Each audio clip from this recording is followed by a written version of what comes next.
Hi friends, welcome back to Shrutiloka. ನಾನಿವತ್ತು ಸಿಂಪಲ್ಲಾಗಿ ಒಣ ಖಾರವನ್ನು ಹಾಕಿ ಚುರುಮುರಿ ಮಾಡೋದನ್ನು ತೋರಿಸ್ಕೊಡ್ತೀನಿ. ಅಂದರೆ ಸೂಸ್ಲಾ ಮಾಡೋದನ್ನು ತೋರಿಸ್ಕೊಡ್ತೀನಿ. ತುಂಬಾ ಸಿಂಪಲ್ ಆಗಿರುವಂತಹ ಟಿಫನ್ ಅಂತಲೂ ಕರಿಬೋದು. ಬೇಕಿದ್ದರೆ ಸ್ನ್ಯಾಕ್ಸ್ಗೂ ಕೂಡ ನಾವಿಲ್ಲಿ ಮಾಡ್ಕೊಳ್ಬಹುದು. ನಿಮ್ಮ ಹತ್ರ 2 ನಿಮಿಷ ಟೈಮ್ ಇತ್ತು ಅಂದರೆ ಫಟಾಫಟ್ ಏನಾದರೂ ಹಸುವಾಗಿದೆ ಮಾಡ್ಕೊಳಕ್ಕಾಗೋದಿಲ್ಲ ಅಂತ ಅಂದಾಗಲೂ ಈ ರೆಸಿಪಿನ ಟ್ರೈ ಮಾಡಿ. ತುಂಬಾ ಟೇಸ್ಟಿಯಾಗಿ ಬರುತ್ತೆ, ಹಾಗೆ ಅಷ್ಟೇ ಬೇಗ ಕೂಡ ಹೊಟ್ಟೆ ತುಂಬುತ್ತೆ. ಒಂದು ಪಾತ್ರೆನ ಕಾಯಕ್ಕಿಟ್ಬಿಟ್ಟು ಸ್ವಲ್ಪ ಎಣ್ಣೆನ ಹಾಕಿ ಸಾಸಿವೆ ಜೀರಿಗೆ ಚಟಪಟ ಅಂದಮೇಲೆ ಸ್ವಲ್ಪ ಕರಿಬೇವನ್ನು ಕೂಡ ಸೇರಿಸ್ಕೊಳ್ಳಿ. ಅದಾದ ನಂತರ ನಿಮ್ಮ ಹತ್ರ 2 ಈರುಳ್ಳಿ ಇದ್ದರೂ ಪರವಾಗಿಲ್ಲ, ತುಂಬಾ ಟೇಸ್ಟಾಗಿ ಬರುತ್ತೆ. ಹಾಗೂ ಒಂದು ಟೊಮೆಟೊವನ್ನು ಸೇರಿಸ್ಕೊಳ್ಳಿ. ಸಣ್ಣದಾಗಿ ಹಚ್ಚಿಟ್ಟಿರುವಂತಹ ಅದಷ್ಟನ್ನು ಸೇರಿಸ್ಬಿಟ್ಟು ಇದರಲ್ಲಿ ಹಾಕ್ಬಿಟ್ರೆ ಸ್ವಲ್ಪ ಉಪ್ಪನ್ನು ಕೂಡ ನಾವಿಲ್ಲಿ ಸೇರಿಸ್ಕೊಂಡು ಸ್ವಲ್ಪ ಫ್ರೈ ಮಾಡ್ಕೊಳ್ಳಿ. ಅಂದರೆ ಟೊಮೆಟೊ ಮತ್ತು ಈರುಳ್ಳಿ ಸ್ವಲ್ಪ ಮೆತ್ತಗಾಗಿರಬೇಕು. ಅಷ್ಟು ಕನ್ಸಿಸ್ಟೆನ್ಸಿ ಬರೋವರೆಗೂ ನಾವಿಲ್ಲಿ ಕಲಿಸ್ಕೊಳ್ಬೇಕಾಗತ್ತೆ. ತುಂಬಾ ಈಸಿ ರೆಸಿಪಿ. ಯಾರು ಅಡುಗೆ ಮಾಡೋಕ್ಕೆ ಬರೋದಿಲ್ಲ ಅನ್ನೋರು ಸಹಿತ ಇದನ್ನು ಮಾಡ್ಕೊಳ್ಬಹುದು. ಅಥವಾ ಎಲ್ಲಾದರೂ ಹೋಗಿರ್ತೀವಿ, ಬೇಗ ಬಂದ ತಕ್ಷಣ ಅಡುಗೆ ಮಾಡಿಕೊಂಡು ಊಟ ಮಾಡೋಷ್ಟು ತಾಳ್ಮೆ ಇರೋದಿಲ್ಲ. ಆಗ ಈ ರೆಸಿಪಿನ ನೀವು ಟ್ರೈ ಮಾಡಿ. ತುಂಬಾ ಈಸಿಯಾಗಿರುವಂಥದ್ದು. ನೋಡಿ, ಸ್ವಲ್ಪ ಗೊಜ್ಜು ಟೈಪ್ ಇಲ್ಲಿ ಆಯಿತು ಅಂತ ಅಂದರೆ ಎಲ್ಲ ಎಣ್ಣೆನೂ ತೇಲ್ ಬಂತು ಅಂತೇಳಿ ಅಂದ್ಬಿಟ್ರೆ ಎಲ್ಲನೂ ಟೊಮೆಟೊ ಗೊಜ್ಜು ಥರ ಆಗಿರುತ್ತಲ್ವ, ಆವಾಗ ನಾವಿಲ್ಲಿ ಮಿಕ್ಕಿದ್ದನ್ನು ಕೂಡ ನಾವಿಲ್ಲಿ ಆ್ಯಡ್ ಎಲ್ಲ ಮಾಡ್ಕೊಳ್ಬಹುದು. ಅಂದರೆ ಇನ್ನೊಂದು ಸ್ವಲ್ಪ ಮೆತ್ತಗಾಗಲಿ ಅಂತೇಳಿ ನಾನು ಬಿಟ್ಟಿದ್ದೀನಿ. ಅದಕ್ಕಾಗಿ ಸ್ವಲ್ಪ ವೆಯ್ಟ್ ಮಾಡೋಣ.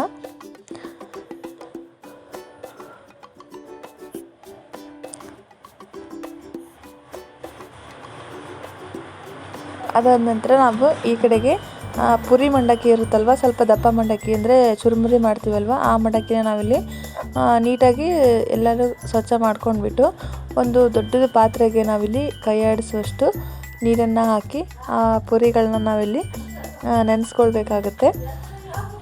ಅಂದರೆ ಎಲ್ಲನೂ ಮೆತ್ತಗಾಗಿರಬೇಕು, ಆ ರೀತಿಯಾಗಿ ಕನ್ಸಿಸ್ಟೆನ್ಸಿ ಇರಬೇಕು. ಉದುರಾಗಿ ಇರಬಾರ್ದು, ಕ್ರಿಸ್ಪಿಯಾಗಿ ಇರಬಾರ್ದು. ಅಷ್ಟನ್ನು ನಾವಿಲ್ಲಿ ಸ್ವಲ್ಪ ಮೆತ್ತಗೆ ಕಲಿಸ್ಕೊಳ್ಬೇಕಾಗತ್ತೆ. ನೋಡಿ, ತೋರಿಸಿದಾರಲ್ವ, ಈ ರೀತಿಯಾಗಿ ಅಷ್ಟನ್ನು ಕೈಯಲ್ಲೆಲ್ಲ ಸೇರಿಸಿ ಈ ರೀತಿಯಾಗಿ ಮಿಕ್ಸ್ ಮಾಡಿಕೊಂಡು ಒಂದು ಹತ್ರ ಸೈಡಲ್ಲಿ ಎತ್ತಿಟ್ಕೊಳ್ಳಿ. ಅದಾದ ನಂತರ ಈ ಕಡೆ ಹುಳಿ ರೆಡಿಯಾಗಿರುತ್ತಲ್ವ, ಅದಕ್ಕೆ ಸ್ವಲ್ಪ ಹುಣಸೆ ರಸವನ್ನು ನಾವಿಲ್ಲಿ ಸೇರಿಸ್ಕೊಂಡ್ರೆ ಟೇಸ್ಟ್ ತುಂಬಾ ಚೆನ್ನಾಗಿ ಬರುತ್ತೆ. ಟೊಮೆಟೊ ಸೇರಿಸಿರ್ತೀವಿ, ಅಕಸ್ಮಾತ್ ನಮ್ಗೆ ಇನ್ನೂ ಚೂರು ಹುಳಿ ಬೇಕು ಅಂತಂದರೆ ನಾವಿಲ್ಲಿ ಹುಣಸೆ ರಸವನ್ನು ಕೂಡ ನಾವು ಸೇರಿಸ್ಕೊಳ್ಬಹುದು.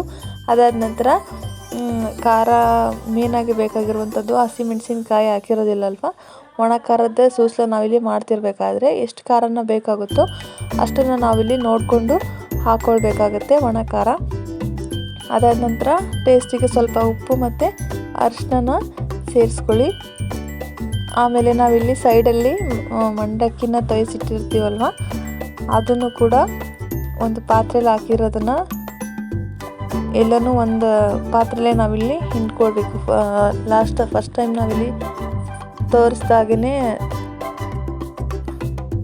ಇಟ್ಟಿದ್ವಲ್ವ, ಅದನ್ನು ಒಂದು ಪಾತ್ರೆಯಲ್ಲೇ ಹಾಕಿಟ್ಟು ಈ ಕಡೆ ಏನು ಹುಳಿ ರೆಡಿಯಾಗಿರುತ್ತೆ ಅದನ್ನಲ್ಲಿ ಹಾಕಿ ಅಷ್ಟು ನೀಟಾಗಿ ಒಂದು ಚಿತ್ರಾನ್ನದ ಹದ ಬರುತ್ತಲ್ವ, ಆ ರೀತಿಯಾಗಿ ತುಂಬಾ ಚೆನ್ನಾಗಿ ಎಲ್ಲನೂ ಮ್ಯಾರಿನೇಟ್ ಆಗಿರಬೇಕು. ಆ ರೀತಿಯಾಗಿ ನಾವಿಲ್ಲಿ ಕಲಿಸ್ಕೊಳ್ಬೇಕಾಗತ್ತೆ. ತುಂಬಾ ಚೆನ್ನಾಗಾಗುತ್ತೆ. ಇದು ನೋಡೋಕ್ಕೆ ಮಾತ್ರ ಪ್ರೊಸೆಸ್ ದೊಡ್ಡದು, ಮಾಡೋಕ್ಕೆ ನಿಂತರೆ 2 ನಿಮಿಷ ಸಾಕಾಗುತ್ತೆ.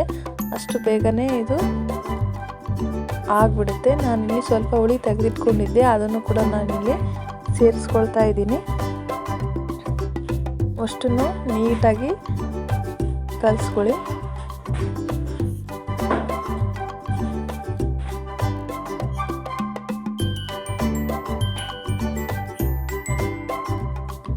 ನೋಡಿ, ಇಲ್ಲಿ ಎಲ್ಲನೂ ಇಲ್ಲಿ ಮಿಕ್ಸ್ ಮಾಡಿ ಆಯಿತು.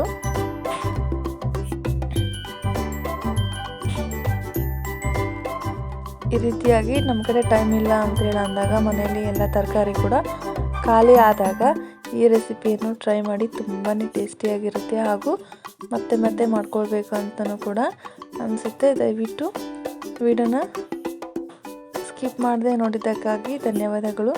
ಹಾಗೂ ಲಾಸ್ಟಲ್ಲಿ ಹುರ್ಗಡ್ಲೆ ಇಟ್ಟಿರುತ್ತಲ್ವ, ಅದನ್ನು ಕೂಡ ಸೇರಿಸ್ಕೊಂಡ್ರೆ ಕರೆಕ್ಟಾಗಿ ಟೆಕ್ಸ್ಚರ್ ಬಂದುಬಿಡುತ್ತೆ.